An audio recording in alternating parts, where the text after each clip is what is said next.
Today, we'll be looking at the Hiboy DK1, which is an entry-level electric dirt bike for kids ages 3 to 10 years old.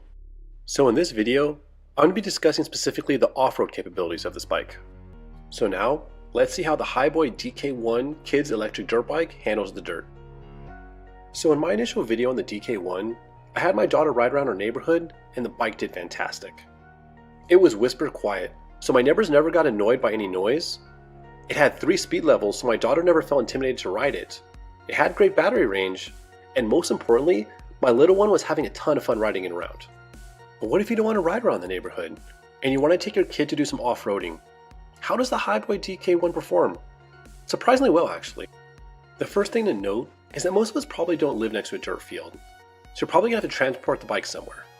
But the good part is that the Hiboy only weighs in at 38 pounds, so it's pretty light and it's really easy to lift into a truck. But let's say you don't have a truck. Well, the bike fits really easily into the backseat of a car as well, but just make sure to put a blanket down so you don't mess up the interior.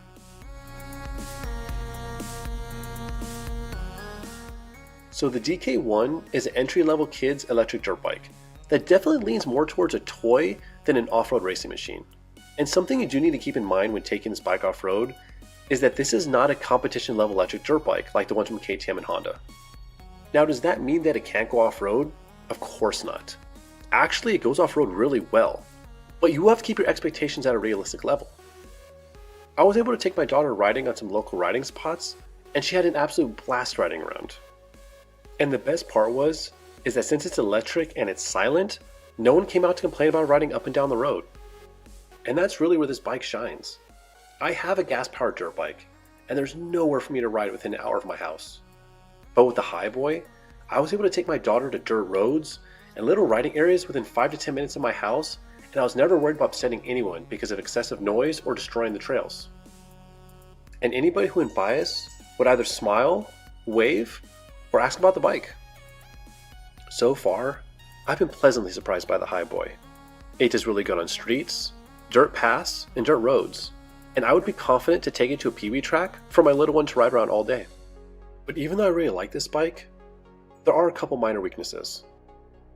First is that the front fork does seem stiff. And even though it has become softer as my daughter's put more miles on the bike, it's still pretty stiff even though she's been riding this bike for about a month or so. And second is that on steeper hills, the bike does struggle a little bit. Which does make sense since the max climbing angle is around 10 degrees or so. So once the trail gets steep, the bike doesn't have enough power to go up as quick as it should. But even though there are a couple minor weaknesses, at this price point, it is expected. And I still think for the price the DK1 costs, it's really hard to beat. Overall, I'm extremely happy with the Hiboy DK1. I feel that's a really good bike to get your kids into dirt biking. It's very user-friendly, it provides a ton of fun for your little one, and while this isn't a competition level dirt bike, it can still have some fun off-road and at your local PB track. And since this bike isn't very expensive, it's a really affordable way to get your child into riding. But most importantly, is that this bike has made great memories for both my little one and myself. And now I'm secretly hoping the Hiboy releases an electric dirt bike for adults, so I can ride with my little one all the time.